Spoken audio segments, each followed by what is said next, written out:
السلام عليكم ورحمة الله وبركاته. نحمده ونصلي على رسوله الكريم أما بعد فأعوذ بالله من الشيطان الرجيم بسم الله الرحمن الرحيم لقد كان لكم في رسول الله أسوة حسنة لمن كان يرجو الله واليوم الآخر وذكر الله كثيرا صدق الله العظيم رب اشرح لي صدري ويسر لي أمري واحلل عقدة من لساني يفقه قولي. মিনার চট্টগ্রাম বিশ্ববিদ্যালয়ের আয়োজনে আজকের এই সিরাত প্রোগ্রামে আপনারা যারা উপস্থিত হয়েছেন তাদের সবাইকে জানাচ্ছি আন্তরিক শুভেচ্ছা এবং মোবারকবাদ। আহলান ওয়া সাহলান ওয়া মারহাবান বিকুম ফি হাযাল লিকা আত-তাইয়িব আল মুবারাক। আমরা শুরুতে আল্লাহ রাব্বুল ইজ্জা ওয়াল জালালের দরবারে শুকরিয়া জ্ঞাপন করছি যিনি আমাদেরকে আজকের এই চমৎকার সন্ধ্যায় চট্টগ্রাম বিশ্ববিদ্যালয়ের সমাজ বিজ্ঞান অনুষদের এই চমৎকার অডিটোরিয়ামে আল্লাহ রাসূল সাল্লাল্লাহু আলাইহি ওয়া আলিহি ওয়াসাল্লামের পবিত্র সিরাত থেকে কিছু আলোচনা শুনবার জন্য আমাদেরকে একত্রিত হওয়ার সুযোগ করে দিয়েছেন। আমরা সবাই কালিমাতুশ শুকর পড়ে নিচ্ছি আলহামদুলিল্লাহ। যে টপিকটির উপর আজকের সিরাত প্রোগ্রামে কিছু কথা আমি উপস্থাপন করবার চেষ্টা করব সেটা হচ্ছে প্রফেটিক লিডারশিপ অর্থাৎ নবুবী নেতৃত্ব। আল্লাহ রাসূল সাল্লাল্লাহু আলাইহি ওয়াসাল্লামের নেতৃত্বের ধরন কেমন ছিল, কৌশলগুলো কেমন ছিল, স্ট্র্যাটেজি কেমন ছিল, রূপরেখা কেমন ছিল এবং সেখান থেকে লেসন নিয়ে বর্তমান নেতৃত্বকে আমরা কিভাবে আরো ডেভেলপ করতে পারি, ইমপ্রুভ করতে পারি, এ নিয়ে সামান্য কিছু কথা আজকের এই প্রোগ্রামে আমি উপস্থাপন করার চেষ্টা করব ইনশাআল্লাহ বিইذنিল্লাহ। তো মূল আলোচনাতে যাওয়ার আগে আমাদের শুরুতে নেতৃত্ব জিনিসটা কি, what is leadership, what is the essence of leadership, এই বিষয়টা ক্লিয়ার হইতে হবে। এটা ক্লিয়ার হলে আমরা পুরো আলোচনাটা খুব ভালো করে উপভোগ করতে পারবো ইনশাআল্লাহ। আমি অডিয়েন্সের মধ্য থেকে শুনতে চাই যে নেতৃত্ব বলতে আমরা আসলে কি বুঝি, হোয়াট ইজ লিডারশিপ। লিডারশিপ মানে অন্যকে প্রভাবিত করবার ক্ষমতা, এটাই হচ্ছে মূলত লিডারশিপ। নেতৃত্ব মানে আপনার যদি অন্যকে ইনফ্লুয়েন্স করার ক্ষমতা থাকে, আপনার যদি মানুষকে ম্যানেজ করার ক্ষমতা থাকে, প্রভাবিত করবার ক্ষমতা থাকে, এটাই বেসিকলি লিডারশিপ। যদি আমরা অন্যকে প্রভাবিত করতে পারি তাহলে বাই ডিফল্ট আমি নেতা হয়ে উঠি। এটা হচ্ছে লিডারশিপের মূল সংজ্ঞা বা প্রকৃত কথা। লেটস সে ক্লাস শেষে একজন তার বন্ধুদেরকে বলল চল খেলতে যাই, তো কেউ কেউ রাজি, আবার অনেকে রাজি না। সে কনভিন্স করা শুরু করলো, ফাইনালি সে সবাইকে কনভিন্স করে খেলতে নিয়ে গেল, এই যে লিডার হয়ে গেছে। ক্লিয়ার হয়েছে না ব্যাপারটা? তাহলে বেসিকলি অন্যকে প্রভাবিত করবার যে ক্ষমতা, এটাই হচ্ছে কি লিডারশিপ। যদি আমরা অন্যকে প্রভাবিত করতে পারি, ইনফ্লুয়েন্স করতে পারি।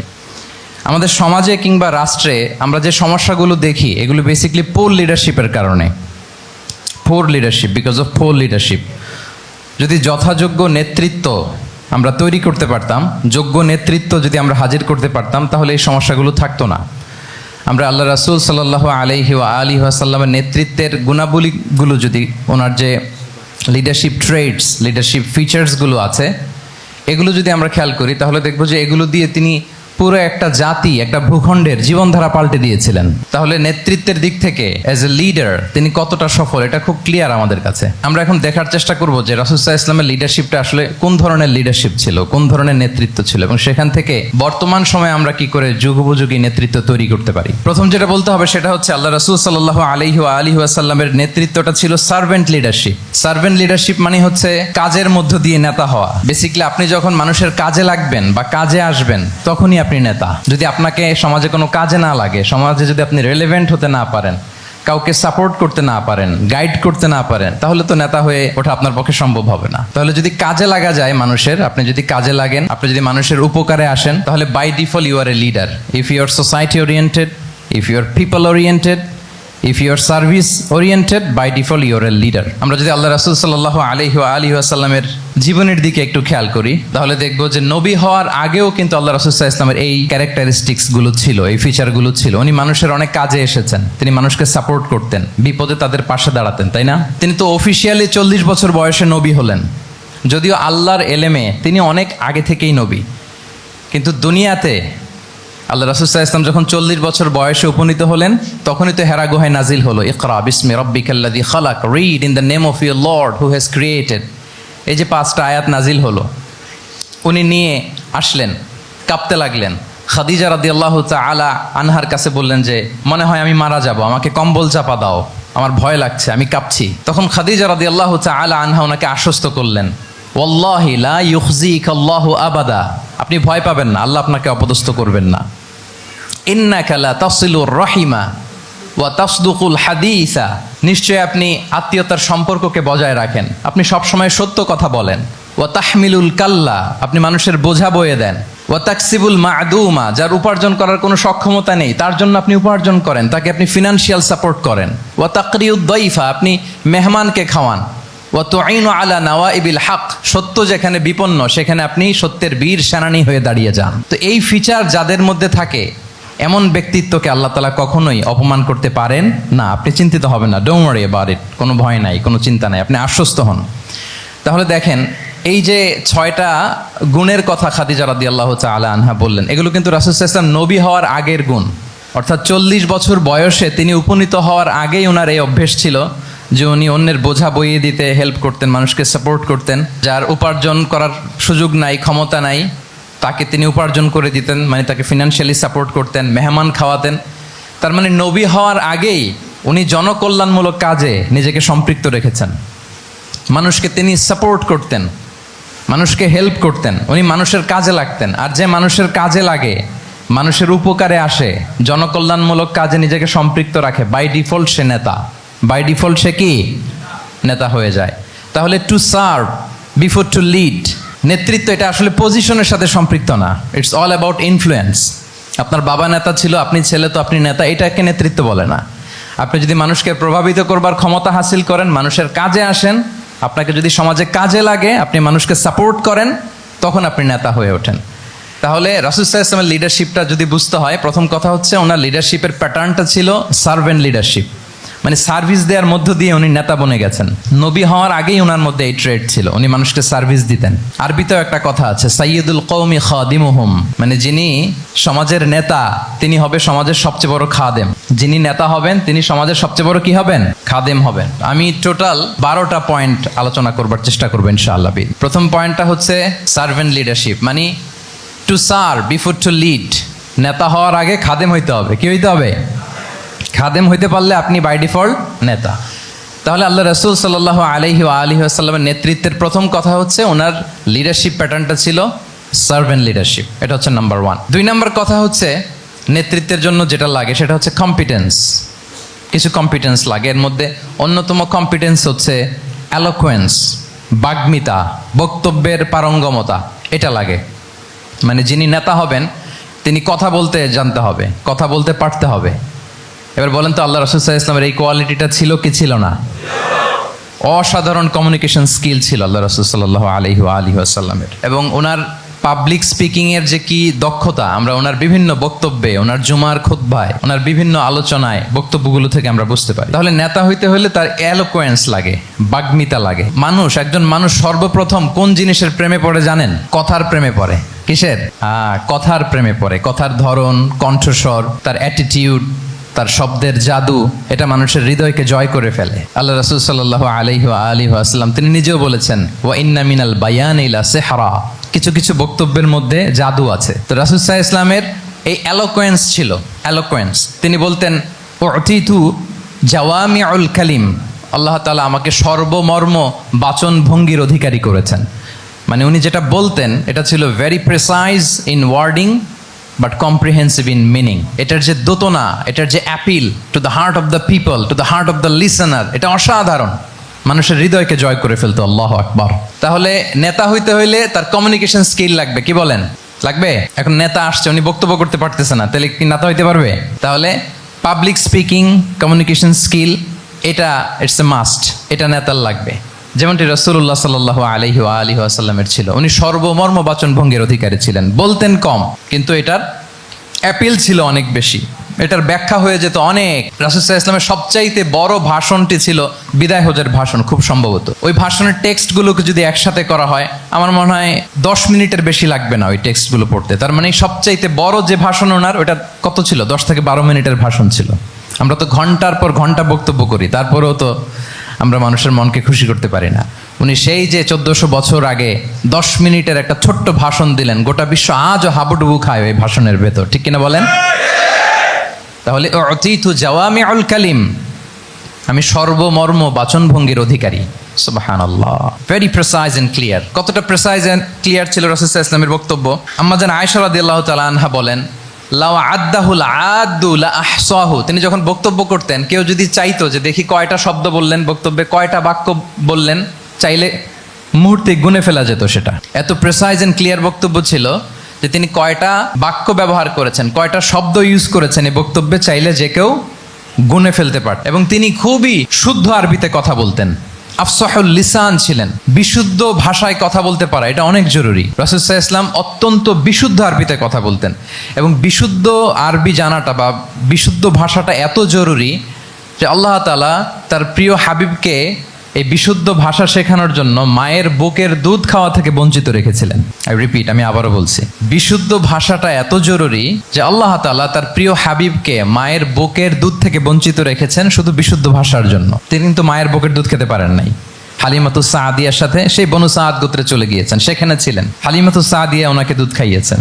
এরপরে যখন মরুভূমির চমৎকার পরিবেশে একেবারে বিশুদ্ধ আরবি তিনি শিখেছেন, আবার শিশু মুহাম্মদ সাল্লাল্লাহু আলাইহি ওয়াসাল্লামকে তিনি তার মায়ের কাছে ফিরিয়ে দিয়েছেন। তাহলে চিন্তা করে দেখেন যে বিশুদ্ধ ভাষার জন্য মায়ের বুকের দুধকে স্যাক্রিফাইস করা হয়েছে। আল্লাহু আকবার। তাহলে আম্মা জান আয়েশা রাদিয়াল্লাহু তাআলা আনহা বলতেন, লাউ আদ্দাহুল আদ্দু লা আহসাহু, চাইলে যে কেউ গুনতে পারতো যে তিনি প্রিয় নবীজি কয়টা বাক্য বললেন, কয়টা শব্দ, এত প্রিসাইজ এন্ড ক্লিয়ার ছিল। অন্য বর্ণনায় এসেছে, কানা ইয়াতাকাল্লামু বিকালামিন বাইনাহু ফাসলুন, তিনি এমন ভাবে কথা বলতেন, কথার মাঝখানে মাঝখানে পজ দিতেন। কে দিতেন? পজ দিতেন, মানে একটু থামতেন যাতে করে শ্রোতারা বুঝতে পারে। ইয়াতাকাল্লামু বিকালামিন বাইনাহু ফাসলুন, বলতে বলতে মাঝে মাঝে একটা পজ দিতেন যাতে সবাই বুঝতে পারে। ইয়াহফাযুহু মান জালাসা ইলাই, আশেপাশে যারা বসতো তারা সহজে এটা মুখস্থ করে ফেলতে পারে। পজ দিয়ে দিয়ে থেমে থেমে এত চমৎকার করে ওনার প্রেজেন্টেশন ছিল, বক্তব্য মালাগুলো ছিল, ফলে যারা শুনতেছে ইজিলি মুখস্থ করে ফেলতে পারত। এবং গুরুত্বপূর্ণ কথা তিনি এমফাসাইজ করতেন, 3 বার বলতেন। একবার তিনি বলতেছেন আত্তাকওয়া হা হুনা হা হুনা হা হুনা ওয়াইশিরু ইলা সাদরিহি সালাসা মাররাত, তাকওয়াকে তিনি এখানে রেফার করেছেন। আমরা তো মনে করি তাকওয়া সব ঢুকে গেছে এখানে, তাকওয়া ঢুকে গেছে টুপিতে, তাকওয়া ঢুকে গেছে জামাতে, এগুলো তাকওয়ার একটা নমুনা। কিন্তু আল্লাহ রাসূল সাল্লাল্লাহু আলাইহি ওয়াসাল্লাম বলেছেন তাকওয়া এখানে এখানে এখানে, এভাবে 3 বার তিনি ইঙ্গিত করেছেন। গুরুত্বপূর্ণ কথাকে তিনি এভাবে এমফাসাইজ করতেন। মাঝে মাঝে এমন আবেগঘন বক্তব্য উপস্থাপন করতেন, সাহাবারা অশ্রুসিক্ত হতো। ওয়াজিলাত মিনহাল কুলুব যারাফাত মিনহাল উয়ুন, সাহাবারা বলতেন যে আমরা অশ্রুসিক্ত হতাম, আমাদের হৃদয় বিগলিত হতো। এত চমৎকার মর্মস্পর্শী বক্তব্য তিনি করতেন। এটা প্রেক্ষাপটের আলোকে। আবার যুদ্ধের ময়দানে যখন কমান্ড করতেন, তখন আলা সাউতু ওয়াশতাদ্দা গদাবু, তিনি রেগে যেতেন, উঁচু কণ্ঠে তিনি কথা বলতেন, মনে হচ্ছে একজন সেনাবাহিনীর কমান্ডার তার ব্যাটালিয়নকে কমান্ড করছেন। আল্লাহু আকবার। তাহলে বক্তব্যের যত দিক হতে পারে, স্লো মোশনে তেজস্বী বক্তব্য, খুব জ্বালাময়ী বক্তব্য, আবার মর্মস্পর্শী বক্তব্য, সব ধরনের বক্তব্য তিনি করতেন। সুবহানাল্লাহ। তাহলে এলোকোয়েন্স, 2 নাম্বার হচ্ছে এলোকোয়েন্স। কম্পিটেন্সের খুব গুরুত্বপূর্ণ একটা অংশ হচ্ছে এলোকোয়েন্স, বাগ্মিতা। এটা একজন নেতার থাকা চাই। কি বলেন? একজন নেতার এরকম বক্তব্য দিতে জানতে হবে না? আল্লাহ রাসূল সাল্লাল্লাহু আলাইহি ওয়াসাল্লাম তিনি ঠিক এইভাবে বক্তব্য করতেন। মাঝে মাঝে তিনি ইমোশনাল ইন্টেলিজেন্স ইউজ করতেন, মানে আবেগ অনুভূতিকে নাড়িয়ে দিয়ে শ্রোতাকে প্রভাবিত করে ফেলা। স্পিরিচুয়াল ইন্টেলিজেন্স বা ইমোশনাল ইন্টেলিজেন্স তিনি বক্তব্যের মধ্যে ব্যবহার করতেন। এমনভাবে তিনি নাসিহাত করতেন, এমনভাবে কথা বলতেন, মানুষের আবেগ অনুভূতিকে তিনি নাড়িয়ে দিতেন। আল্লাহু আকবার। ছোট্ট একটা উদাহরণ এখানে আমি হাজির করি। আপনারা হুনাইনের যুদ্ধের কথা নিশ্চয়ই শুনেছেন। কত হিজরিতে হয়েছিল?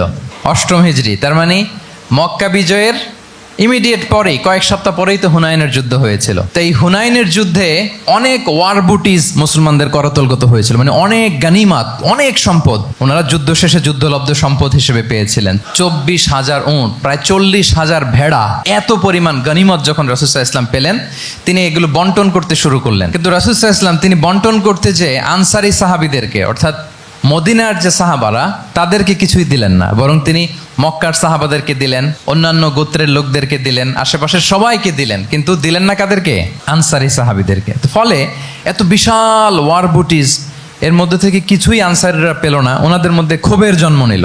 ক্ষোভ থেকে ওনারা সমালোচনা করতে আরম্ভ করলেন আল্লাহ রাসূল সাল্লাল্লাহু আলাইহি ওয়াসাল্লামের। এবং সমালোচনা করতে করতে এটা এমন পর্যায়ে চলে গেল, এক পর্যায়ে তারা বলতে আরম্ভ করলো যে আমরা ওনার জন্য জান দিলাম, জীবন দিলাম, আজকে উনি এত সম্পদ পেয়ে সব নিজ এলাকার লোকদের মাঝে বন্টন করে দিল, এটা কি ঠিক করলো উনি? আল্লাহর নবীকে ক্ষমা করুক। মানে কেমন যেন রাসূল একটা ভুল করে ফেলছেন, রাসূল সাল্লাল্লাহু আলাইহি ওয়াসাল্লাম ওনাদেরকে দিতে বাধ্য ছিলেন, এটা যেহেতু দেন নাই, আল্লাহ তার রাসূলকে ক্ষমা করুক, এরকম একটা কথা তারা বলে ফেললেন। এটা তো অনেক বড় কথা। আল্লাহ রাসূল সাল্লাল্লাহু আলাইহি ওয়াসাল্লাম যখন এই কথা শুনলেন, তখন তিনি আনসারী সাহাবীদেরকে জড়ো করে একটা গেট টুগেদার করে এমন ইমোশনালি ওনাদেরকে কাবু করলেন, ইমোশনাল ইন্টেলিজেন্স ইউজ করলেন। এখানে তারা এসেছিল ক্ষোভ নিয়ে, অসন্তোষ নিয়ে, পরে সবাই কান্না করে রাসূল সাল্লাল্লাহু আলাইহি ওয়াসাল্লামের কাছে ক্ষমা চেয়ে সেই মজলিস থেকে উঠতে বাধ্য হয়েছে। তিনি সবাইকে ডেকে বললেন, ইয়া মা'আশারাল আনসার আলাম আতিকুম দুল্লালান ফাহাদাকুমুল্লাহ ওয়া আলাতান ফাআগনাকুমুল্লাহ ওয়া আ'দাআন ফাআল্লাফাল্লাহু বাইনা কুলুবিকুম। চমৎকার চমৎকার এক্সপ্রেশন যে ওহে আনসাররা, আমি কি তোমাদেরকে পথভ্রষ্ট পাইনি, পথহারা পাইনি? আমার ওসিলায় তোমরা হেদায়েতের দেখা পেয়েছো। আমি কি তোমাদেরকে নিঃস্ব পাইনি? আমার ওসিলায় তোমরা সমৃদ্ধ হয়েছো, সম্পদশালী হয়েছো। আমি কি তোমাদেরকে যুদ্ধরত অবস্থায় পাইনি? আউস খাজরাজ তোমরা তো ফাইট করতেছিলে ইচ আদার। আমি যে তোমাদের মধ্যে সম্প্রীতি আর ভালোবাসার মেলবন্ধনে তোমাদেরকে একত্রিত করে দিলাম।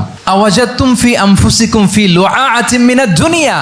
আর দুনিয়ার সামান্য কিছু জিনিসের কারণে তোমরা মনে কষ্ট পাচ্ছ, যেটা দিয়ে আমি কিছু মুসলিমদের হৃদয়কে আকৃষ্ট করছিলাম। তা আল্লাফতু বিহা কওমান লিউসলিমু ওয়া ওয়াকালতুকুম ইলা ইসলামিকুম।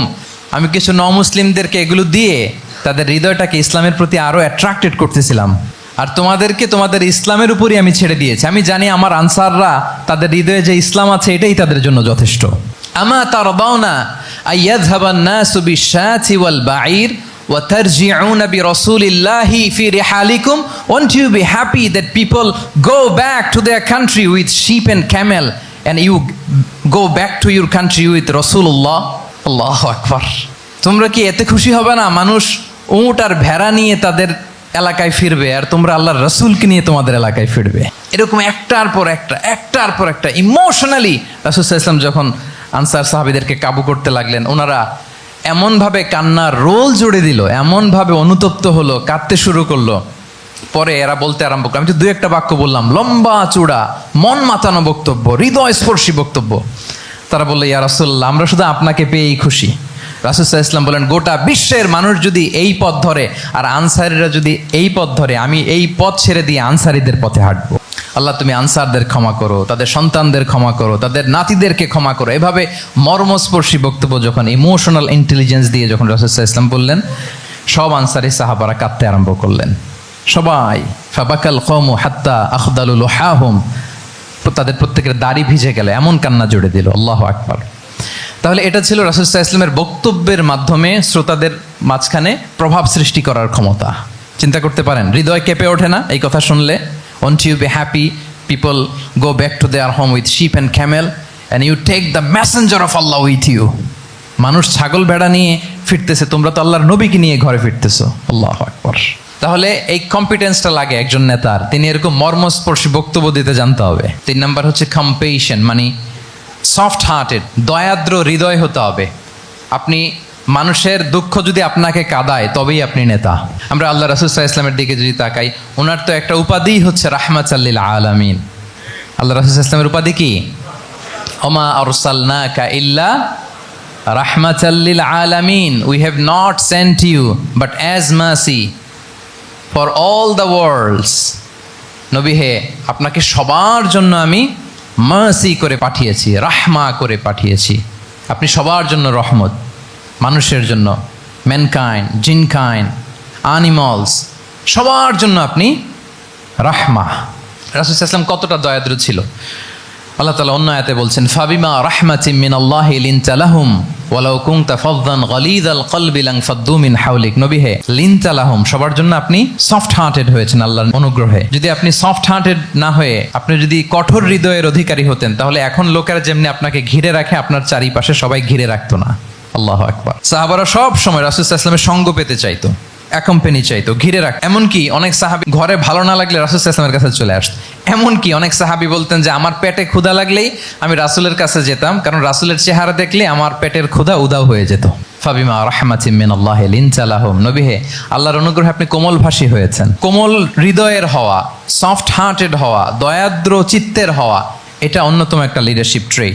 এত দয়াদ্র ছিলেন, আল্লাহ তাআলা বলছেন, ফালাআল্লাকা বাখিউন নাফসাকা আলা আসারিহিম ইল্লাম ইউমিনু বিহাযাল হাদীসি আসাফা। রাসূল সাল্লাল্লাহু আলাইহি ওয়াসাল্লাম বারবার মক্কার কুরাইশদের কাছে যেত, বারবার কাফিরদের কাছে যেত, যেন তারা ঈমান আনে, যেন তারা খারাপ রাস্তা ছেড়ে দিয়ে ভালো রাস্তায় আসে। বারবার চিন্তা করতো যে ইস, কেন তারা লা ইলাহা পড়ে না, কেন তারা সত্যের পথে ফিরে আসে না। হায় রে, একটুর জন্য তো তারা সামান্য আমার কথাটা শুনলেই তো বেঁচে যেত, ইস একটু আমার কথা মানলেই তো জাহান্নাম থেকে বেঁচে যেত। এরকম অস্থির হয়ে তাদের পেছনে ছুটতেন। আল্লাহ তাআলা বলেছেন, নবী হে, আপনি ওদের পেছনে ছুটতে ছুটতে আপনি তো নিজেকেই শেষ করে দিবেন। বাকি আন নাফসাক, আপনি তো নিজের দিকে খেয়াল করছেন না, নিজের শরীরের দিকে খেয়াল করছেন না, নিজের স্বাস্থ্যের দিকে, সময়ের দিকে। আপনি পাগল পাড়া হয়ে তাদেরকে বাঁচানোর জন্য ছুটছেন। তাহলে কতটা দয়াদ্র কোমল হৃদয়ের অধিকারী হলে যে কাফেররা রাসূল সাল্লাল্লাহু আলাইহি ওয়াসাল্লামকে ফিজিক্যালি মেন্টালি এমন কোনো টর্চার নেই, করে নাই, তাদের পিছনে পিছনে ছুটতেন তিনি। হায় রে, একটু যদি ইমানের রাস্তায় আনা যায়, কোনোভাবে যদি তাদেরকে বুঝিয়ে কনভিন্স করা যায়, তাহলে কম্প্যাশনেট, দয়ালু হওয়া, এটা নেতৃত্বের অন্যতম একটা গুণ। আপনার হৃদয়ে দয়া থাকতে হবে, মায়া থাকতে হবে সবার জন্য, কারণ নেতা তিনি তো সবার। লেটসে বাংলাদেশের যিনি প্রধানমন্ত্রী হবেন, আরও রেলেভেন্ট হয়ে যাচ্ছে এখন কথা, সামনে তো নির্বাচন আসতেছে, সো কেউ না কেউ তো প্রধানমন্ত্রী হবে। তো উনি যখন প্রধানমন্ত্রী হবে ধরেন, তো উনি কি শুধু ওনার দলের প্রধানমন্ত্রী হবেন? তাহলে উনি 18 কোটি মানুষের প্রধানমন্ত্রী হবেন, ঠিক কিনা বলেন? তাহলে সবার জন্য ওনার হৃদয়ে দয়া, ভালোবাসা, এটা থাকার দরকার আছে না নাই?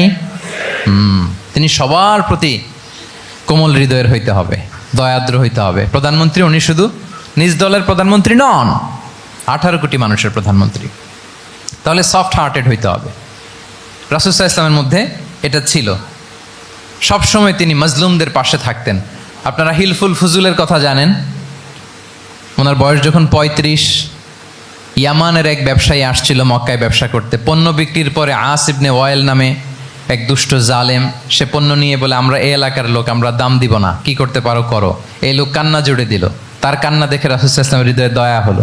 তিনি ওনার চাচা জুবাইর ইবনে আব্দুল মুত্তালিব সহ ওনার মতো যারা ইয়াং স্টার আছে সবাইকে নিয়ে একটা সংঘ করলেন। এটাই তো হালাফুল ফুদুল, মূলত নাম হচ্ছে হালাফুল মুত্তাইয়িবিন। জাহিলি যুগে ওনাদের প্রথা ছিল, কোনো একটা ভালো কাজে কেউ যখন এক হতো, রং ভর্তি বালতির ভেতরে হাত ঢুকিয়ে তারা পাথরের মধ্যে ওই হাতের ছাপ দিত, সবাই ওইখানে ছাপ দিত। ফলে কাইন্ড অফ কভেনেন্ট, এটা একটা চুক্তির মতো, যে আমরা চুক্তিবদ্ধ হলাম, এগ্রিমেন্ট করলাম যে আমরা সবাই এক। তো রাসূল সাল্লাল্লাহু আলাইহি ওয়াসাল্লাম ওনার মতো ইয়াংস্টারদেরকে নিয়ে এই হালাফুল মুত্তাইয়িবিন বা হালাফুল ফুদুল করেছেন। এবং এটার মূল কথা ছিল, মূল স্লোগান ছিল, নাহনু মাআল মাজলুম দিদ্দা যালিম, আমরা সবসময় মাজলুমের পক্ষে থাকবো, জালিমের বিপক্ষে। এটা ছিল হিলফুল ফুজুলের কি মূল শিক্ষা। এইভাবে সব সময় তিনি মাজলুমদের সাথে ছিলেন। শ্রমিক সাহাবীদেরকে বড্ড ভালোবাসতেন, শ্রমজীবীদেরকে বড্ড ভালোবাসতেন। এমনকি বিদায় হজের মতো এরকম গুরুত্বপূর্ণ ভাষণও শ্রমজীবীদের কথা বাদ যায়নি, গরিবদের কথা বাদ যায়নি।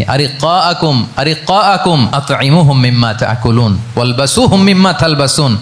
খবরদার, সেদিনও বলেছিলেন সেই বিদায় হজের ভাষণে, তোমরা তোমাদের শ্রমজীবী লোকদের কথা ভুলে যেও না, তোমাদের স্টাফদের কথা, তোমাদের দাস দাসীদের কথা। তোমরা যা খাবে সেখান থেকে তাদেরও খাওয়াবে, তোমরা যে পোশাক পরবে সেখান থেকে তাদেরও পোশাকের ব্যবস্থা করবে। আল্লাহু আকবার। তাহলে রাহমাতাল লিল আলামিন, তিনি ছিলেন কম্প্যাশনেট, দয়ালু হৃদয়ের অধিকারী। 4 নম্বরে হচ্ছে ইন্টেগ্রিটি।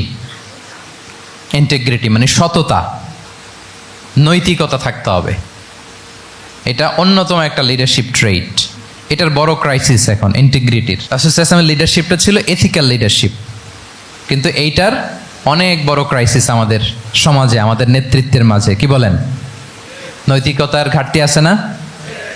নৈতিকতা বিবর্জিত নেতৃত্ব, এটা দিয়ে কিছুই হয় না। একটা জাতির ধ্বংসের জন্য নৈতিকতা বিবর্জিত নেতৃত্বই যথেষ্ট। এজন্য নৈতিকতা লাগবে, ইন্টিগ্রিটি, সততা। আমরা যদি আল্লাহ রাসূল সাল্লাল্লাহু আলাইহি ওয়াসাল্লামের নেতৃত্বের দিকে তাকাই, ওনার সততা, ওনার সত্যবাদিতা, ওনার আমানতদারিতা নিয়ে যদি আমরা একটু সিরাতের পরতে পরতে খেয়াল করি, এমনকি নবী হওয়ার আগে যদি খেয়াল করি, তাহলে দেখব যে মক্কার লোকেরা আল্লাহ রাসূল সাল্লাল্লাহু আলাইহি ওয়াসাল্লামকে আস-সাদিক, আল আমিন উপাধিতে ভূষিত করেছেন। সুবহানাল্লাহ, মানে সত্যবাদী, ট্রুথফুল অ্যান্ড ট্রাস্টওয়ার্দি। স্বয়ং মক্কার লোকেরা, মক্কার মুশরিকরা রাসূল সাল্লাল্লাহু আলাইহি ওয়াসাল্লামকে উপাধি দিয়েছিলেন আল আমিন। কি উপাধি দিয়েছিলেন? আল আমিন। তার মানে কখনো মিথ্যা বলেননি, কখনো আমানতের খেয়ানত করেননি। যখন আয়াত নাজিল হলো, ওয়া আনজির আশিরাতাকাল আকরাবিন, হে নবী আপনি আপনার নিকট আত্মীয়দেরকে সতর্ক করুন জাহান্নামের আযাবের, তিনি সাফা পাহাড়ের চূড়ায় উঠে গেলেন, ডাকতে আরম্ভ করলেন, ও মক্কার লোকেরা, ও আমার আত্মীয়রা, আমি যদি বলি এই পাহাড়ের পেছনে একদল ঘোড় সাওয়ার সশস্ত্র ব্যাটালিয়ন তোমাদেরকে এখনই অ্যাটাক করবে, তোমরা কি বিশ্বাস করবে? আকুনতুম মুসাদ্দিকিয়া, আমার কথা বিশ্বাস করবে? মক্কাবাসী এক বাক্যে কি বলেছিল জানেন? তারা বলেছিল, নাম, অবশ্যই বিশ্বাস করব। কেন বিশ্বাস করবে? বলে যে মা জাররাবনা আলাইকা ইল্লা সিদকা, we have never ever experienced a single lie from you in our life. আমরা জীবনে কোনোদিন তোমার মিথ্যা বলতে শুনি নাই। আল্লাহু আকবার। কি নিঃসংকোচ স্বীকৃতি এলাকার লোকদের। এইটা আমাদের সমাজে অনেক বড় ক্রাইসিস, আমানতদারিতা, ট্রাস্টওয়ার্দিনেস। সো এখান থেকে আমাদের শিখতে হবে, অনেক কিছু রিভাইজ করতে হবে আমাদেরকে। এই যে নতুন বাংলাদেশের চমৎকার সময় এসেছে, আর 54 বছরও হয়তো আমরা এই সুযোগ পাবো না। এজন্য আমাদেরকে শিখতে হবে রাসূল সাল্লাল্লাহু আলাইহি ওয়াসাল্লামের যে ইন্টিগ্রিটি, ওনার যে ট্রাস্টওয়ার্দিনেস, এই আমানতদারিতা থেকে আমাদেরকে শিখতে হবে। তাহলে নেতাকে আস্থার জায়গা তৈরি করে নিতে হয়। রাসূল সাল্লাল্লাহু আলাইহি ওয়াসাল্লাম এটা ধীরে ধীরে তৈরি করেছেন। আপনারা জানেন যে উনি নবুয়তের আগে পার্টনারশিপে বিজনেস করতেন খাদিজা রাদিয়াল্লাহু তাআলা আনহার সাথে। মানে খাদিজা রাদিয়াল্লাহু তাআলা আনহার ইনভেস্টমেন্ট আর উনি শ্রম দিতেন। তো উনি সিরিয়াতে গিয়েছেন পণ্য নিয়ে, মালামাল নিয়ে। ওনার ব্যবসা বাণিজ্যের ধরন কেমন এটা দেখবার জন্য খাদিজা রাদিয়াল্লাহু তাআলা আনহা ওনার এক বান্ধবীকে পাঠিয়েছিলেন ওই ক্যারাভ্যানে, ওই কাফেলায়। নাম ছিল মাইসারা। তো মাইসারাকে বলেছে, মাইসারা তুমি দেখবা যে টাকা পয়সা আবার উল্টাপাল্টা করে কিনা, ঠিকঠাক মতো ব্যবসা করে কিনা, আমার huge investment, on behalf of me তুমি এই ক্যারাভ্যানে থাকবে আর দেখবে যে মোহাম্মদ ঠিকঠাক বিজনেসটা করে কিনা। আল্লাহু আকবার। মাইসারা এই সফর শেষে এসে খাদিজা রাদিয়াল্লাহু তাআলা আনহার কাছে এমন পজিটিভ রিভিউ দিয়েছে, এই রিভিউ শুনেই খাদিজা রাদিয়াল্লাহু তাআলা আনহা বিষ্ণু ইসা ইসলামকে বিয়ে করার জন্য রাজি হয়ে গেছেন। আলহামদুলিল্লাহ। মাইসারা এসে রিভিউ দিতে লাগলো যে মোহাম্মদ সে সবার চেয়ে আলাদা সাল্লাল্লাহু আলাইহি ওয়াসাল্লাম। তার ওঠা বসা, তার চলন বলন, তার কথন, তার ডিলিংস, তার লেনদেন সব আলাদা, অসাধারণ তিনি। মাইসারার রিভিউ শুনে আল্লাহু আকবার, খাদিজা রাদিয়াল্লাহু তাআলা আনহা তিনি অবাক হয়ে গেলেন এবং তিনি বিয়ের প্রস্তাব পাঠালেন। রাসূল সাল্লাল্লাহু আলাইহি ওয়াসাল্লামের এই আমানতদারিতায় মুগ্ধ হয়ে কি করলেন? বিয়ের প্রস্তাব পাঠালেন। তাহলে কি পরিমাণে ট্রাস্টওয়ার্দিনেস ওনার ছিল। আরো মজার ব্যাপার হচ্ছে, মক্কার কুরাইশরা, মক্কার লোকেরা রাসূল সাল্লাল্লাহু আলাইহি ওয়াসাল্লামের কাছে এসে আমানতের সম্পদ গচ্ছিত রাখতো। আবু জাহেলের কাছে রাখতো না, উতবা, শাইবা, ওয়ালিদ ইবনে মুগিরা কারো কাছে রাখতো না। খেয়াল করে দেখেন, দল করে আবু জাহেলের, দল করে কার? কিন্তু আমানত রাখে কার বাসায়? কি অবাক করা কাণ্ড না? কর্মী হচ্ছে আবু জাহেলের, কিন্তু আমানতের সম্পদ রাখে কার কাছে? মুহাম্মদ সাল্লাল্লাহু আলাইহি ওয়াসাল্লামের বাসায়। রাসূল সাল্লাল্লাহু আলাইহি ওয়াসাল্লাম যেদিন হিজরত করবেন, উনি সাইয়েদনা আলী রাদিয়াল্লাহু তাআলা আনহুকে অ্যাসাইন করে গিয়েছেন যে আলী তুমি থাকো, তুমি কয়েকদিন পরে মদিনায় হিজরতে যাবা, আমার কাছে যত আমানতের সম্পদ আছে এগুলো তুমি আগে বিলি করে তারপরে যাবে। রাসূল সাল্লাল্লাহু আবু বকর রাদিয়াল্লাহু তাআলা আনহুকে নিয়ে চলে গেলেন।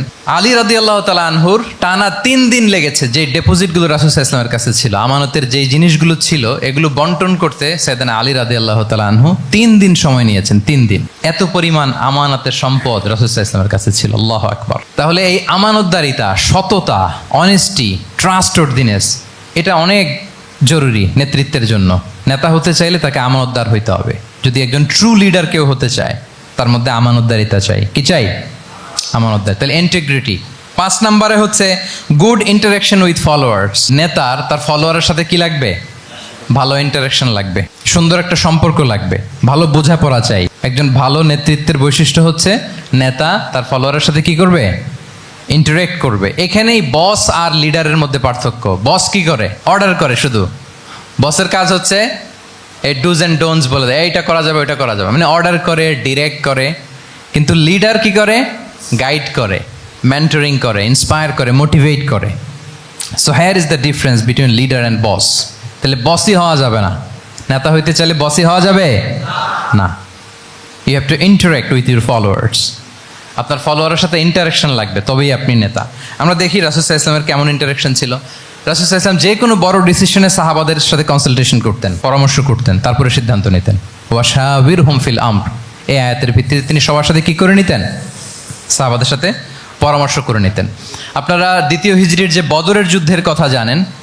বদরের প্রান্তরটা মদিনা থেকে প্রায় 130 কিলো দক্ষিণ পশ্চিমে। তো ওখানে গেলেন মদিনা থেকে। তিনি যাওয়ার পরে এক জায়গায় তিনি সেনা ক্যাম্প স্থাপন করলেন। স্থাপন করার পরে হাব্বাব ইবনুল মুনজির রাদিয়াল্লাহু তাআলা আনহু তিনি জিজ্ঞেস করলেন, ইয়া রাসূলুল্লাহ, এই যে আপনি এই জায়গায় বদরের প্রান্তরে সেনা শিবির স্থাপন করলেন, সেনা ক্যাম্প স্থাপন করলেন, এটা কি আল্লাহর দেখিয়ে দেয়া কোনো জায়গা নাকি আপনার ইচ্ছায়? তিনি বললেন, আমানজিলান আনসালাকাল্লাহু লাইসা লানা আন নাতাকদ্দামাহু ওয়ালা নাতাআখারা আনহু। এটা কি একেবারে ফিক্সড আল্লাহর পক্ষ থেকে ওহী যে এখানেই শিবির স্থাপন করতে হবে? নাকি আমহুয়ার রাই ওয়াল হারবু ওয়াল মাকিদা, নাকি এটা যুদ্ধের কৌশল হিসেবে আপনি নিজ থেকে করেছেন? রাসূল সাল্লাল্লাহু আলাইহি ওয়াসাল্লাম বললেন, না, এটা কোনো ওহী না। আমার কাছে মনে হয়েছে, আমার যে অ্যানালিসিস, আমার মনে হয়েছে বদরের যুদ্ধে এখানেই আমাদের পজিশনিংটা হইলে ভালো হয়। হাব্বাব ইবনে মুনযির রাদিয়াল্লাহু তাআলা আনহু বলেন, না, ইযান লাইসা হাযা বিমানসিল ইয়া রাসূলুল্লাহ, তাহলে এইখানে যদি আপনার নিজ থেকে আপনি এটা ডিসাইড করেন, আমি আপনার অনুমতিক্রমে বলতে চাই ইয়া রাসূলুল্লাহ, এটা সুন্দর জায়গা হয়নি। সুন্দর জায়গা হয়নি? তাহলে কোথায়? হাব্বাব বললেন, ওইখানে, ওই যে বদরের একটা কুয়া আছে, এখানে পানির সোর্স আছে, আমরা যদি ওইখানে একটা ব্লকেট দিয়ে দাঁড়াতে পারি, তাহলে কোরাইশরা এসে আর পানি খেতে পারবে না, ওরা পানি না খেয়েই মরবে, যুদ্ধেও মরবে, পানির অভাবেও মরবে। আল্লাহু আকবার। এক মুহূর্ত দেরি করলেন না রাসূল সাল্লাল্লাহু আলাইহি ওয়াসাল্লাম, এই অপিনিয়ন পাওয়ার সাথে সাথেই বললেন, এই সেনা ক্যাম্প এখান থেকে উঠে হাব্বাব যেখানে বলেছে ওইখানে যে সেনা শিবির স্থাপন করো।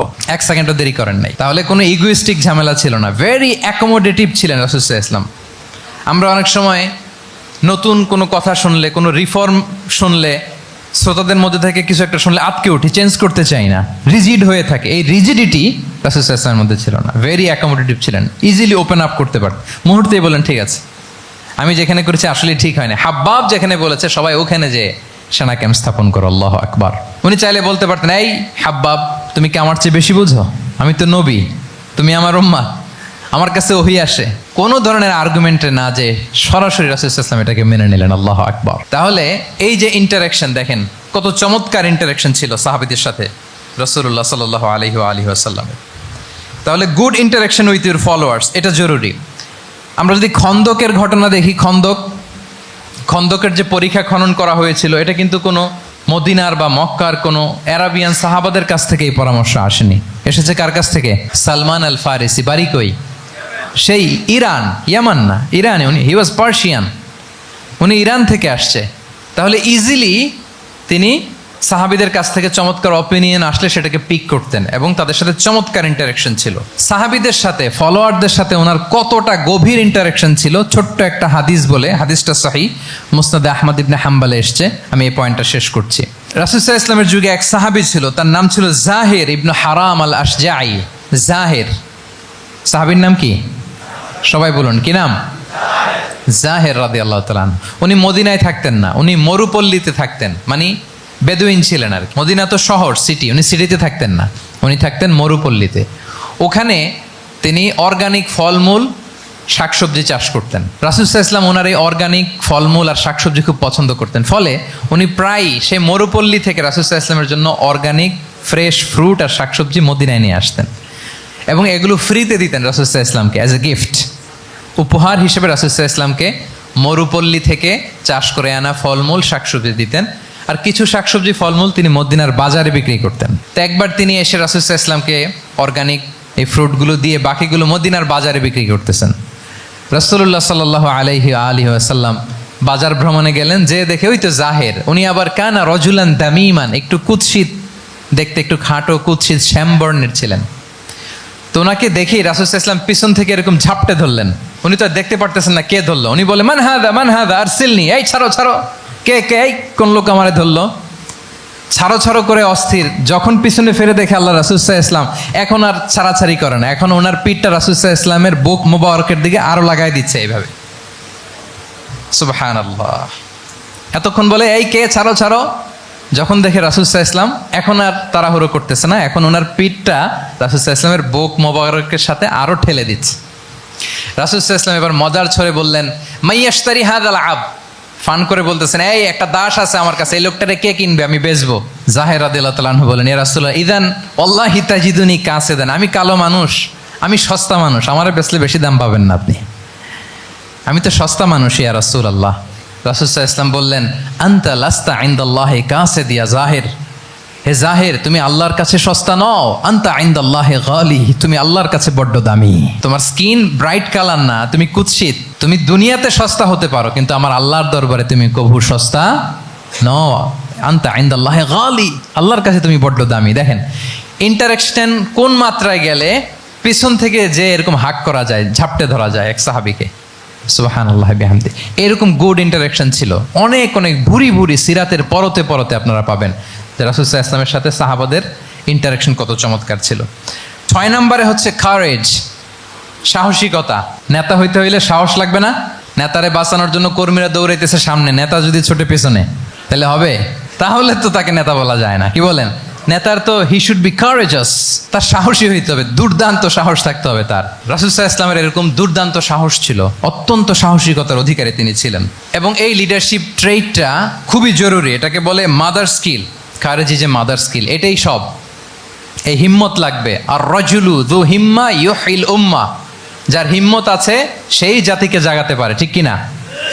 এই যে আমাদের কাছে তো উদাহরণ একেবারে হাতের কাছেই, এই যে 5 আগস্টে, এই যে জুলাই আপরাইজিং, যদি কারেজ না থাকতো আমাদের তরুণদের, আমাদের জেনজিদের, তাহলে এই পরিবর্তনকে আমরা দেখতে পেতাম না। আমি গল্প শুনছিলাম যে এই চট্টগ্রাম বিশ্ববিদ্যালয় থেকে 2 জন শহীদ হয়েছে।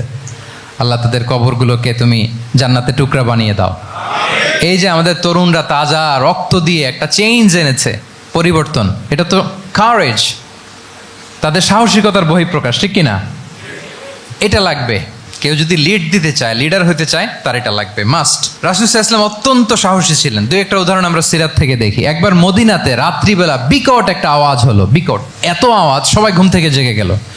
ঘুম থেকে জেগে সবাই হতভম্ব, কিরে এত আওয়াজ তো মদিনাতে কখনো শুনি না। ঘটনা কি? কেউ ঘোড়া নিয়ে, কেউ উট নিয়ে, কেউ খচ্চর নিয়ে, কেউ এমনি খালি পায়ে ছুটতে আরম্ভ করলো আওয়াজের দিকে, দেখি যাই কোথায় কি হলো।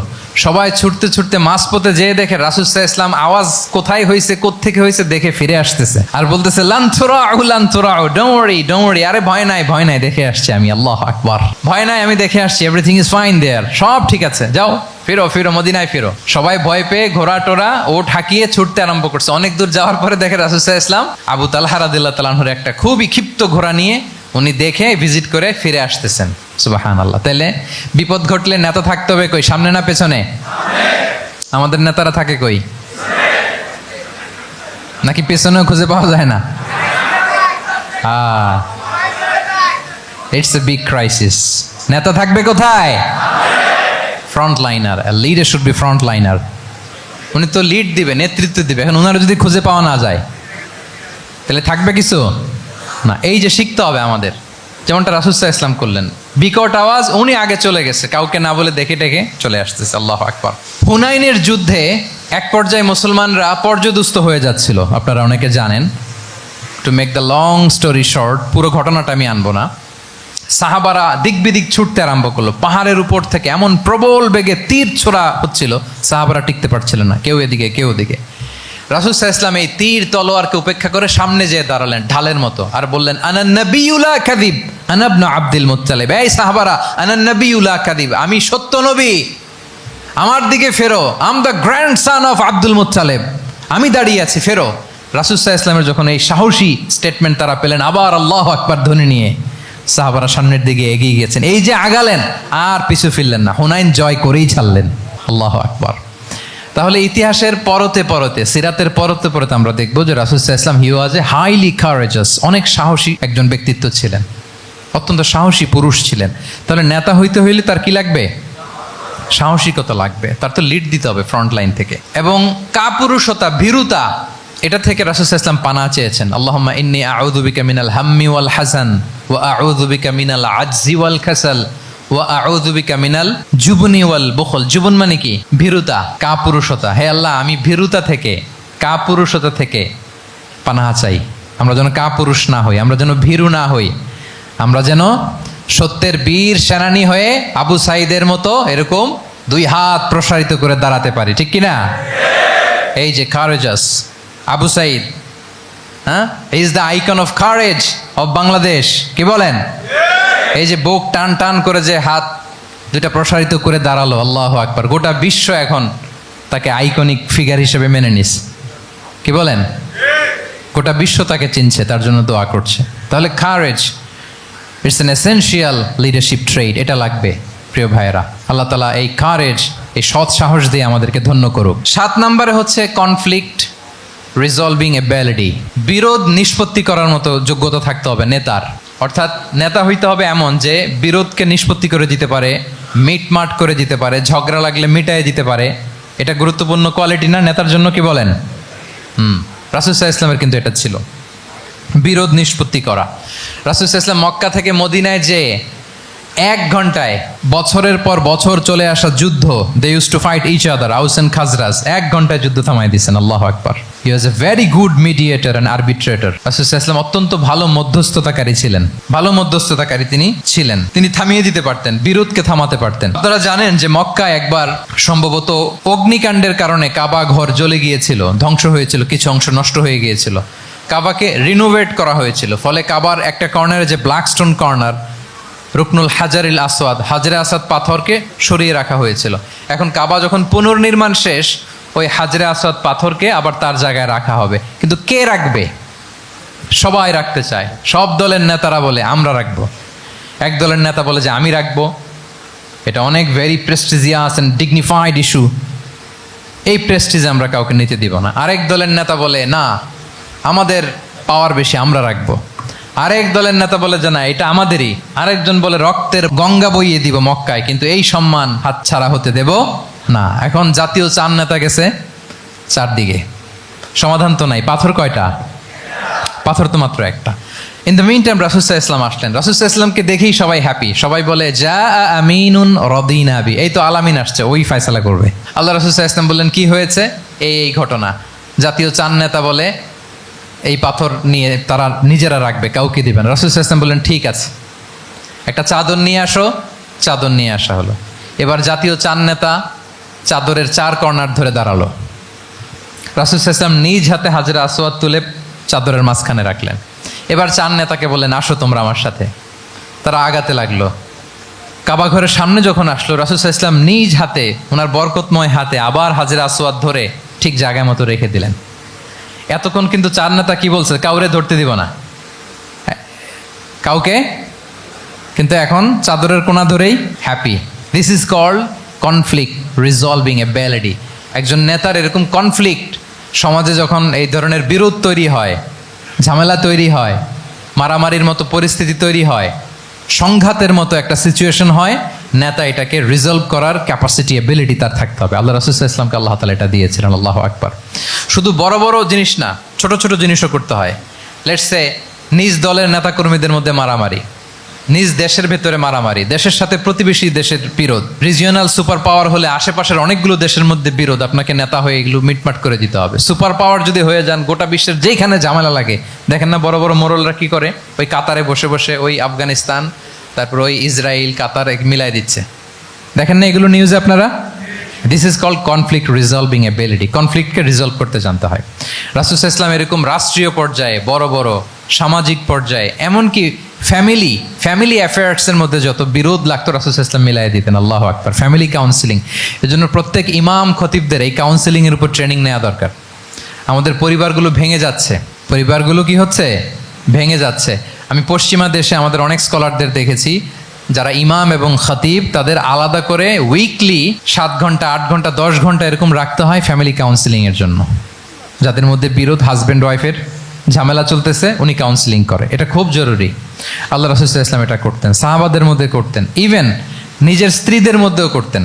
সহিহ বুখারীতে এসেছে, ওনার স্ত্রীদের মধ্যে 2টা গ্রুপ ছিল। পজিটিভলি নেন, 2টা গ্রুপ, আবার এটা ওই গ্রুপ মনে করেন না। অর্থাৎ মানবিক কারণে সামান্য যে জেলাসি থাকে এক স্ত্রীর সাথে আরেক স্ত্রীর, এটা তো খুব স্বাভাবিক। ওই ওনাদের মধ্যে একসাথে তো অ্যাট এ টাইমে খুব সম্ভবত 9 জন স্ত্রী বেঁচে ছিলেন। হাফসা রাদিয়াল্লাহু তাআলা আনহাকে কেন্দ্র করে একটা গ্রুপ, আয়েশা রাদিয়াল্লাহু তাআলা আনহাকে কেন্দ্র করে একটা গ্রুপ। তাদের মধ্যে অনেক কথাবার্তা, কিছু মানবিক কারণে যেগুলো হয়, এটা কিন্তু ছিল। রাসূল সাল্লাল্লাহু আলাইহি ওয়াসাল্লাম প্রায় ওনাদেরকে নিয়ে বসে এগুলো রিজলভ করে দিতেন। ওনার নিজের কন্যা ফাতেমা রাদিয়াল্লাহু তাআলা আনহার সাথে আলী রাদিয়াল্লাহু তাআলা আনহার যদি মনোমালিন্যের ঘটনা ঘটতো, এগুলো উনি রিজলভ করে দিতেন। এবং খুব কাছাকাছি ছিল কিন্তু ঘর। যারা মদিনায় মাআরিদুস সিরান নাবাবিয়া ওগুলোতে গিয়েছেন, দেখবেন যে রাসূল সাল্লাল্লাহু আলাইহি ওয়াসাল্লামের ঘরের পাশেই অন্যান্য স্ত্রীদের ঘরগুলো একটার পর একটা, পাশেই ফাতেমা রাদিয়াল্লাহু তাআলা আনহার ঘর। একবার তিনি দুপুরবেলা ফাতেমা রাদিয়াল্লাহু তাআলা আনহার ঘরে গেলেন, যে দেখেন যে ঘরে আলী রাদিয়াল্লাহু তাআলা আনহু নেই। তো জিজ্ঞেস করলেন যে আইনা ইবনু আম্মি, কোথায় আলী, কোথায়? তো বললেন যে কানা বাইনি ওয়া বাইনাহু শাই, আমাদের মধ্যে একটু ঝগড়াঝাটি হয়েছে আর কি, মনোমালিন্য হয়েছে। ফাগাদাবানি, উনি একটু রেগে গেছেন আমার উপর। ফাখারাজা ফালাম ইয়াকিল ইনদি, প্রত্যেকদিন খাওয়ার পরে তো এখানেই কাইলুলা করে, আজকার ঘরে কাইলুলা করে নাই, কই যেন চলে গেছে। তো কোথায় গেল? রাসূল সাল্লাল্লাহু আলাইহি ওয়াসাল্লাম লোক পাঠালো, খুঁজে দেখো আলী কোথায়। আলী রাদিয়াল্লাহু তাআলা আনহু উনি মনের কষ্ট নিয়ে মসজিদে নববীর মধ্যে শুয়ে আছেন। তো রাসূল সাল্লাল্লাহু আলাইহি ওয়াসাল্লাম খুঁজতে খুঁজতে মসজিদে নববীর ভেতরে গেলেন, দেখলেন যে উনি যে শুয়ে আছে, ওনার গায়ের জামাটা এক পাশে পরে আছে, আর বালুর মধ্যে ওনার শরীর পড়ে আছে। তো উনি ডাকলেন, কুম ইয়া আবা তরাব, কুম ইয়া আবা তরাব, হে বালির বাবা আলী, বালির বাবা আলী ওঠো ওঠো। মজা করে বললেন যে ইয়া আবা তরাব, যেহেতু বালি লেগে আছে গায়ে, বালির বাবা আলী ওঠো। ওখান থেকে ধরে এনে ফাতেমা রাদিয়াল্লাহু তাআলা আনহার কাছে নিয়ে দুইজনকে পাশে বসিয়ে এই যে আবার মিটমাট। এটা ছিল রাসূল সাল্লাল্লাহু আলাইহি ওয়াসাল্লামের ডেইলি বেসিসে একটা অ্যাক্টিভিটি। কনফ্লিক্ট তিনি রিজলভ করে দিতেন। সহিহ বুখারীতে একটা অধ্যায় আছে কিতাবুস সুলহি ফিল বুখারীতে আছে কিতাবুস সুলহ, এটার নাম, অধ্যায়টার নাম হচ্ছে কিতাবুস সুলহ, মানে মীমাংসা করে দেওয়ার অধ্যায়। একটা পরিচ্ছেদ আছে, পরিচ্ছেদের নাম হচ্ছে বাবু কওলিল ইমামি লি আসহাবিহি ইযহাবু বিনা নুসলিহ বাইনাহুম। রাসূল সাল্লাল্লাহু আলাইহি ওয়াসাল্লাম প্রায় বলতেন যে আমাকে নিয়ে যাও, আমি মিলাই দিব। ঝগড়া ঝাঁটি মারামারির কথা শুনলে রাসূল সাল্লাল্লাহু আলাইহি ওয়াসাল্লামের বিখ্যাত ডায়লগ এটা। উনি বলতেন, আরে ঝগড়া, ইযহাবু বিনা, আমি আসছি না, আমারে নিয়ে যাও, আমি মিলাই দিব। আমাকে নিয়ে যাও, আমি সংশোধন করে দিব। আল্লাহু আকবার। তাহলে কনফ্লিক্ট রিজলভিং এবিলিটি এটা একজন নেতার থাকা চাই। 8 নম্বরে হচ্ছে visionary. A leader should be futuristic.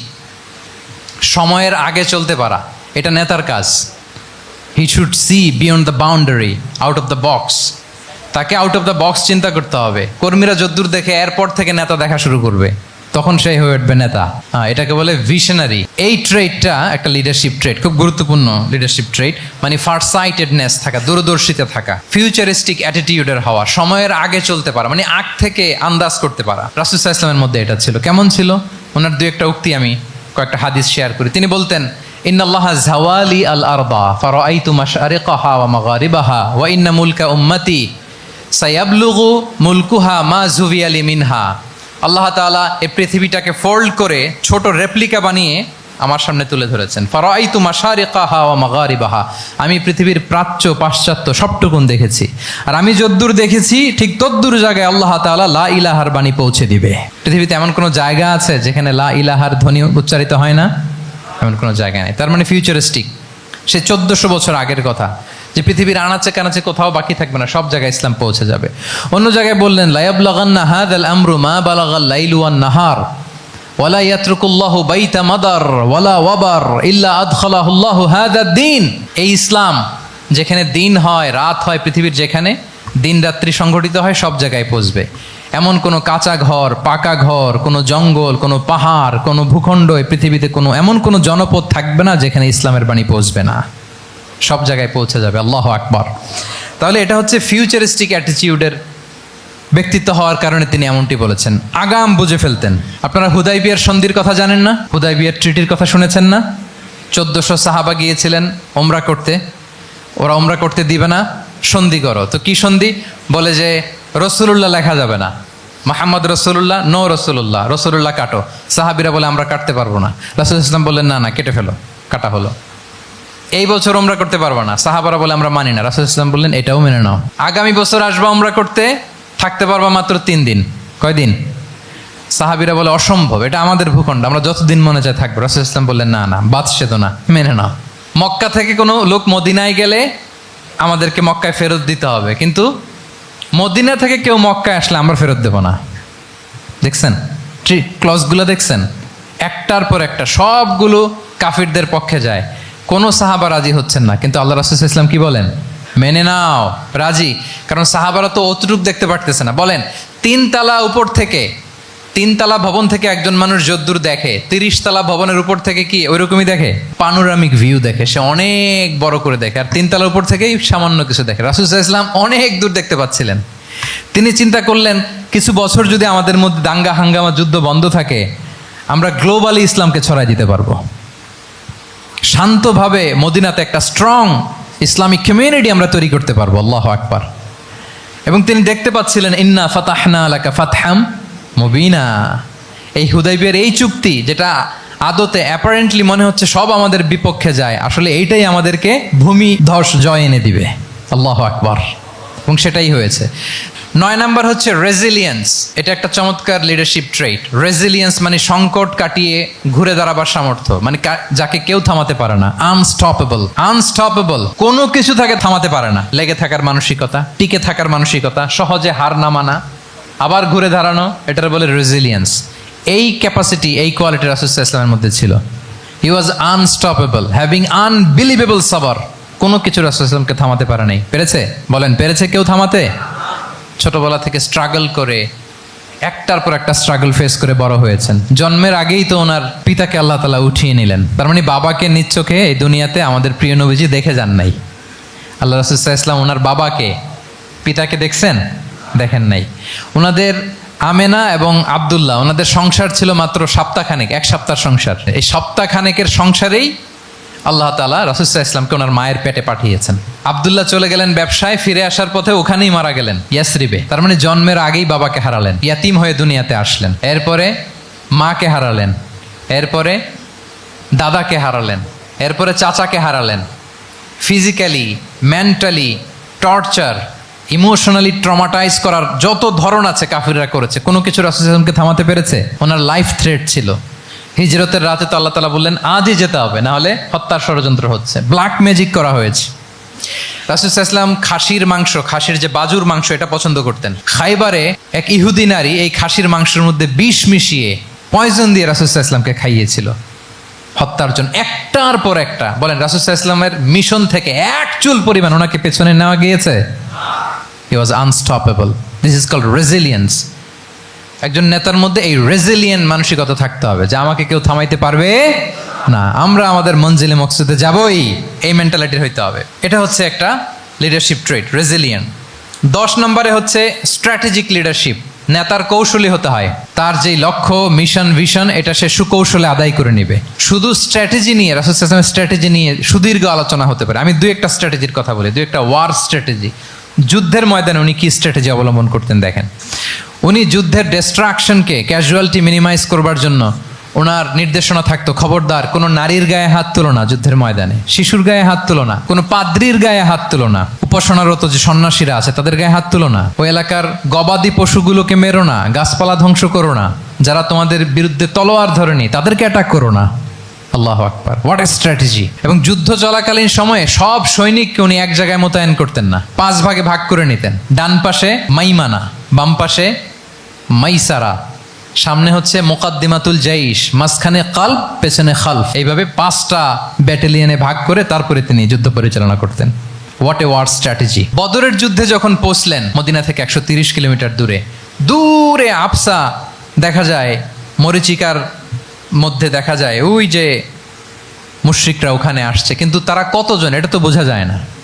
তো কিছু ছেলে এই মরুভূমিতে থাকে, ওদেরকে পানি সরবরাহ করে। এদেরকে রাসূল সাল্লাল্লাহু আলাইহি ওয়াসাল্লাম জিজ্ঞেস করলেন যে কুরাইশরা যে আসছে তারা সংখ্যায় কত? এটা না জানলে তো উনি ওনার ওয়ার স্ট্র্যাটেজি ঠিক করতে পারবেন না, যুদ্ধের কৌশল। তো এরা বলে নাহনু লা নাদরি, আমরা জানি না কত। এখন এটা কিভাবে তিনি বের করবেন? সংখ্যায় তারা কত এটা তো আমাকে ফাইন্ড আউট করতে হবে। রাসূল সাল্লাল্লাহু আলাইহি ওয়াসাল্লাম বলেন যে ওরা কি খায়? বলে যে প্রতিদিন ওট জবাই করে খায়। তো রাসূল সাল্লাল্লাহু আলাইহি ওয়াসাল্লাম বলেন যে প্রতিদিন কয়টা ওট লাগে? বলে যে ইয়াউমান তিসআন ওই ইয়াউমান আশরান। 2 দিন হয়েছে আসছে, তো প্রথম দিন দেখলাম 9টা জবাই করছে, আজকে দেখছি 10টা জবাই করছে। রাসূল সাল্লাল্লাহু আলাইহি ওয়াসাল্লাম বললেন ইদান আল কওমু মা বাইনা আত-900 ওয়াল আলফ। তাহলে ওরা 900 থেকে 1000 এর মধ্যে। সুবহানাল্লাহ। এবার বলেন বদরের যুদ্ধে কুরাইশদের সংখ্যা ছিল কত? আল্লাহু আকবার, হোয়াট এ ওয়ার স্ট্র্যাটেজি! নমুনা দেখে বুঝে ফেলছেন কতজন তারা। এইভাবে রাসূল সাল্লাল্লাহু আলাইহি ওয়াসাল্লাম ওনার স্ট্র্যাটেজি নির্ধারণ করতেন। লোকেশন শেয়ার করতেন না। সুবহানাল্লাহ। কোথায় যাবেন বলতেন না, চলো চলো বলে ছুটতেছেন। কোথায় যাবেন উনি জানেন। অ্যাটাক করবেন এই দিকে, ডান দিকে। অ্যাটাক করবেন কোন দিকে? কিন্তু মদিনা থেকে বের হতেন বাম দিক দিয়ে। অ্যাটাক করবেন উত্তরে, মদিনা থেকে বের হতেন কোন দিক দিয়ে? দক্ষিণ দিক দিয়ে। যে রাতে হিজরত করবেন মদিনা উত্তর দিকে, উনি দক্ষিণ দিকে চলে গেছেন গারে সাউরে 3 দিন থেকে আগে, ওরা যাতে বুঝতে না পারে। সুবহানাল্লাহ। এটা ছিল রাসূল সাল্লাল্লাহু আলাইহি ওয়াসাল্লামের ওয়ার স্ট্র্যাটেজি। এবং সবাই যেই পথে মক্কা থেকে মদিনা যায় উনি কিন্তু ওই পথে যাননি। ক্যারাভেনগুলো, কাফেলাগুলো যেই পথে মক্কা থেকে মদিনা ইউজুয়াল রুট যেটা, যাননি। সাওয়াহেলি পথে, সাগরের পাশ দিয়ে স্পেশাল একজন গাইড ভাড়া করে তিনি গিয়েছেন। আল্লাহু আকবার। This is called strategy. তাহলে স্ট্র্যাটেজিক লিডারশিপ লাগবে। একজন নেতার স্ট্র্যাটেজিক প্ল্যানিং ঠিক করা লাগবে। এটা তাকে সামনের দিকে আগাতে অনেক সহায়তা করবে। 11 নম্বর, প্র্যাকটিক্যাল উইজডম, অর্থাৎ প্রজ্ঞা থাকতে হবে। একজন নেতা যে ডিসিশনগুলো সে মেক করবে এটা প্রজ্ঞায় সুসজ্জিত হইতে হবে। আল্লাহ রাসূল সাল্লাল্লাহু আলাইহি ওয়া আলিহি ওয়াসাল্লামের যতগুলো সিদ্ধান্ত ছিল, কাজ ছিল, কোনোটাই প্রজ্ঞা থেকে খালি ছিল না, সবগুলো ছিল প্রজ্ঞায় সমৃদ্ধ। ভুরি ভুরি উদাহরণ হাজির করা যেতে পারে। আমি 2টা উদাহরণ দিই। মাক্কি জীবনের একটা উদাহরণ দিই। রাসূল সাল্লাল্লাহু আলাইহি ওয়াসাল্লাম মক্কাতে নবুয়তের ৫ম বৎসরে যখন নও-মুসলিম সাহাবাদের উপর অত্যাচারের মাত্রা মারাত্মক বেড়ে গেল, রাসূল সাল্লাল্লাহু আলাইহি ওয়াসাল্লাম সাহাবাদেরকে হিজরতে পাঠালেন। বলেন তো কোথায় পাঠিয়েছিলেন? সবাই বলুন। আবিসিনিয়াতে, বর্তমান ইথিওপিয়া, ইরিত্রিয়া, ওই এরিয়াতে আবিসিনিয়াতে তিনি পাঠালেন। বললেন যে দেয়ার ওয়াজ এ জাস্ট কিং আসহামা নেগাস। বললেন যে ওখানে আবিসিনিয়াতে যাও, ওখানে আসহামা নামে নাজ্জাশী একজন বাদশাহ আছে, খুব ভালো। তাদেরকে পাঠালেন নবুয়তের ৫ম বৎসরে। যেতে লাগলো, এক এক সময় এক এক সাহাবী যায়, যে ওখানে বড় একটা বেস তৈরি হলো, মুসলিম কমিউনিটি তৈরি হলো। এরপর ১৩ বছর পরে মাক্কি জিন্দিগির ১৩ বছর শেষ করে নবুয়তের রাসূল ইসলাম কোথায় চলে গেলেন? মদিনায়। মদিনায় যে রাসূল ইসলাম একটা ইসলামী স্টেট তিনি প্রতিষ্ঠা করলেন। প্রথম হিজরি যায়, দ্বিতীয় হিজরি যায়, একটার পর একটা যুদ্ধ যায়, মুসলিম কমিউনিটি বাড়ে, কমপ্লিট ইসলামিক স্টেট হয়ে যায়। কিন্তু ওই আবিসিনিয়া থেকে ওই গ্রুপ আর ফিরে না। নবুয়তের ৫ম বৎসরে যে গ্রুপকে রাসূল ইসলাম জাফর ইবনে আবু তালেবের নেতৃত্বে আবিসিনিয়ায় পাঠিয়েছিলেন, তারা মদিনায় কোন হিজরিতে আসছে জানেন? এইটা যদি কেউ উত্তর দিতে পারে তাহলে বুঝবো he is very genius in সিরাত। নবম, সপ্তম, মাশাআল্লাহ। কয়জন বলছে? এটা জানতেন? কে কে হাত তোলেন? মাশাআল্লাহ, অনেক জিনিয়াস আছে তো এখানে। হ্যাঁ, লটস অফ জিনিয়াস, মাশাআল্লাহ, মাশাআল্লাহ, তাবারাকাল্লাহ। জি, সপ্তম হিজরিতে এসেছিলেন জাফর ইবনে আবি তালেবের নেতৃত্বে। এখানে হিকমা, রাসূল ইসলামের উইজডমের ব্যাপারটা হচ্ছে, রাসূল ইসলাম আছেন মদিনাতে, একের পর এক কোরআনের আয়াত নাজিল হচ্ছে, আহকামগুলো সাহাবারা প্র্যাকটিস করতেছে, মসজিদে নববী হলো, ইসলামিক স্টেট হলো, বদরের যুদ্ধ হলো, উহুদ হলো, খন্দক হয়ে গেল, সব হয়ে যায়। কিন্তু ওনারা ফিরেন না কেন? ওনারা ফিরলেন সেই সপ্তম হিজরিতে খায়বার বিজয়ের পরে। এবং যেদিন জাফর ইবনে আবি তালেব আবিসিনিয়া থেকে সবাইকে নিয়ে ফিরলেন, রাসূল ইসলাম এত খুশি হলেন, উনি বললেন বি আইয়িহিমা আনা লা আদরি বি আইয়িহিমা আনা আফরাহ বি ফাতহি খাইবার আও বি কুদুমি জাফর। আজকে কোনটাতে আমি বেশি হ্যাপি আমি জানি না, আমার ভাই জাফরকে পেয়ে নাকি খাইবার বিজয়ের কারণ। আমি কনফিউশনে পড়ে গেছি যে এইটাতে বেশি খুশি হইলাম নাকি ওইটাতে। এর কারণ হচ্ছে রাসূল ইসলাম অপেক্ষা করতেছিলেন যে মদিনা এই স্টেটটাকে আগে ইন্টারনাল এবং এক্সটার্নাল যত থ্রেট হতে পারে সবগুলো থেকে আগে সেফ জোন বানাতে হবে। এমনও হতে পারে মদিনা হাতছাড়া হয়ে যেতে পারে। মদিনা যদি হাতছাড়া হয়, মদিনা থেকেও যদি আমার হিজরত করা লাগে, আমি কই যাব? ওইটারে সেকেন্ড বেস, প্ল্যান বি হিসেবে রেখে দিয়েছিলেন যে জাফর তুমি আইসো না, তুমি থাকো, নতুন নতুন যা আয়াত আসবে আমি সাহাবী দিয়ে এই বিধানগুলো পাঠাবো, ওখানে প্র্যাকটিস করতে থাকো, ইউ উইল বি ফাইন দেয়ার, থাকো, আশা লাগবে না। থাকতে থাকতে সপ্তম হিজরি পর্যন্ত, খন্দকের যুদ্ধের মাধ্যমে যখন কুরাইশদের ২০ দাঁত ভেঙে দেওয়া হলো, সপ্তম হিজরিতে যখন খায়বার দুর্গ বিজয় হয়ে গেল, now Islam came as a regional super power. রাসূল ইসলাম বুঝলেন আর ইন্টারনাল থ্রেটও নাই, এক্সটার্নাল থ্রেটও নাই, এবার আর কোনো টেনশন নাই। জাফর ইবনে আবি তালেবকে চিঠি পাঠালেন, তিনি বিশাল বাহিনী নিয়ে মুসলিমদেরকে নিয়ে তিনি ব্যাক করলেন মদিনাতে। আল্লাহু আকবার। This is call wisdom, practical wisdom. রাসূল সাল্লাল্লাহু আলাইহি ওয়াসাল্লামের এইভাবে এমন কোনো সিদ্ধান্ত নাই যেটার পেছনে প্রজ্ঞা ছিল না, প্রত্যেকটা সিদ্ধান্ত ছিল প্রজ্ঞায় সুসজ্জিত। আমরা যদি মদিনার একটা উইজডমের কথা খেয়াল করি, খুব সংক্ষেপে বলি, মদিনাতে আল্লাহ রাসূল সাল্লাল্লাহু আলাইহি ওয়া আলিহি ওয়াসাল্লাম, মদিনার সোসাইটিতে মুনাফিক কারা বলেন তো? এটা কি রাসূল সাল্লাল্লাহু আলাইহি ওয়াসাল্লাম জানতেন না? জানতেন কিনা বলেন? এই জানাটা কি ধারণা বেজ, মানে মনে হয় ও মুনাফিক এরকম, নাকি গাইডেড বাই ওয়াহি, গাইডেড বাই রেভেলেশন? স্বয়ং আল্লাহ তাআলা জানিয়ে দিয়েছেন। এরপরও কোনোদিন রাসূল সাল্লাল্লাহু আলাইহি ওয়াসাল্লাম মানুষের সামনে কাউকে মুনাফিক বলে পরিচয় করিয়ে দেন নাই। মদিনার সোসাইটিতে কেউ জানতো না, বুঝতে পারতো আচরণ মুনাফিকের মতো, কিন্তু রাসূল সাল্লাল্লাহু আলাইহি ওয়াসাল্লাম কখনো বলেন নাই যে ও মুনাফিক। কখনো বলছেন? বলেন নাই। চিন্তা করছেন? আমরা তো কথায় কথায় ফেসবুকে মন মতো না হইলে কি লিখি? বেসড অন অ্যাজাম্পশন, আমার মন মতো হয় নাই, ও মুনাফিক। কিন্তু ওহী দ্বারা সুনিশ্চিত হয়েও রাসূল সাল্লাল্লাহু আলাইহি ওয়াসাল্লাম কাউকে মুনাফিক বলে অ্যাড্রেস করেন নাই। আল্লাহু আকবার। কেন করেন নাই? মুসলিম সাহাবারা চটে যাবে, মুনাফিকদেরকে হত্যা করবে। তখন মুশরিকরা, কোরাইশরা, ইহুদিরা কি বলবে? যে মুহাম্মদের অনুসারীরা একে অন্যকে হত্যা করে। কারণ মুনাফিকরা তো অন্য সাহাবীদের মতো তারাও মসজিদে নববীতে এসে রাসূল সাল্লাল্লাহু আলাইহি ওয়াসাল্লামের পেছনে নামাজ পড়তো। অ্যাপারেন্টলি দেখতে তো তারাও মুমিন, দেখতে তারাও কি মুমিন। কখনো রাসূল ইসলাম বলেন না। তবে হুযায়ফা ইবনুল ইয়ামান রাদিয়াল্লাহু তাআলা আনহু নামে একজন সাহাবী, উনি মদিনার গোয়েন্দা বিভাগের প্রধান ছিলেন রাসূল সাল্লাল্লাহু আলাইহি ওয়াসাল্লামের, ওনাকে বলে গিয়েছিলেন কারা কারা মুনাফিক। নামের লিস্টটা অ্যাজ এ রেফারেন্স শুধু ওনাকে বলেছিলেন, আর কাউকে বলেন নাই। এজন্য ওমরে ফারুক রাদিয়াল্লাহু তাআলা আনহু যখন মদিনার খলিফা, তখন তিনি কেউ মারা গেলে ওনাকে যখন জানাজার ইমামতির জন্য বলা হতো, উনি দেখতেন যে ওই জানাজায় হুজাইফা গিয়েছে কিনা। যদি হুজাইফা ইবনুল ইয়ামান ওখানে যেতেন, উনি ওই নামাজের ইমামতি করতেন। আর যদি দেখতেন ওইখানে হুজাইফা নাই, ওইখানে ওমরও নাই রাদিয়াল্লাহু তাআলা আনহু, আল্লাহু আকবার, তিনি কৌশলে পাশ কাটিয়ে বলতেন অন্য কেউ এই নামাজের ইমামতি করে দাও, আমি যাব না। আল্লাহু আকবার।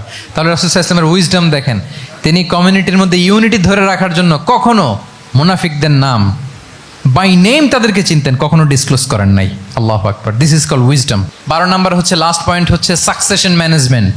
A good leader produces a good leader, a true leader produces a true leader. একজন ভালো নেতা সে ভালো নেতা তৈরি করে, কি বলেন? একজন যোগ্য নেতা আরো যোগ্য উত্তরসূরি তৈরি করে, ঠিক কিনা বলেন? আমি শুধু নেতা, নেতৃত্বের সব গুণ আমার মধ্যে খালি হাবুডুবু খায়, আমি কাউরে নেতা বানাতে পারলাম না, তো আমি চলে যাওয়ার পরে আমার দল চালাবে কে? আমার দেশ চালাবে কে? এই উম্মাকে নেতৃত্ব দিবে কে? রাসূল সাল্লাল্লাহু আলাইহি ওয়াসাল্লাম নিজে যেমনি অনুসরণীয় নেতা ছিলেন, অনুকরণীয় নেতৃত্ব দিয়েছেন, তিনি এরকম নেতৃত্ব তৈরিও করে গিয়েছেন, ঠিক কিনা বলেন? আল খোলাফা আর রশিদিন আল মাহদিন, তাদের কথা যদি খেয়াল করেন, আবু বকর রাদিয়াল্লাহু তাআলা আনহুর ব্যাপারে তো ওনার প্রচ্ছন্ন কিছু ইঙ্গিতও ছিল। ওনার অবর্তমানে নামাজ পড়িয়েছে কে মসজিদে নববীতে? আবু বকর রাদিয়াল্লাহু তাআলা আনহু।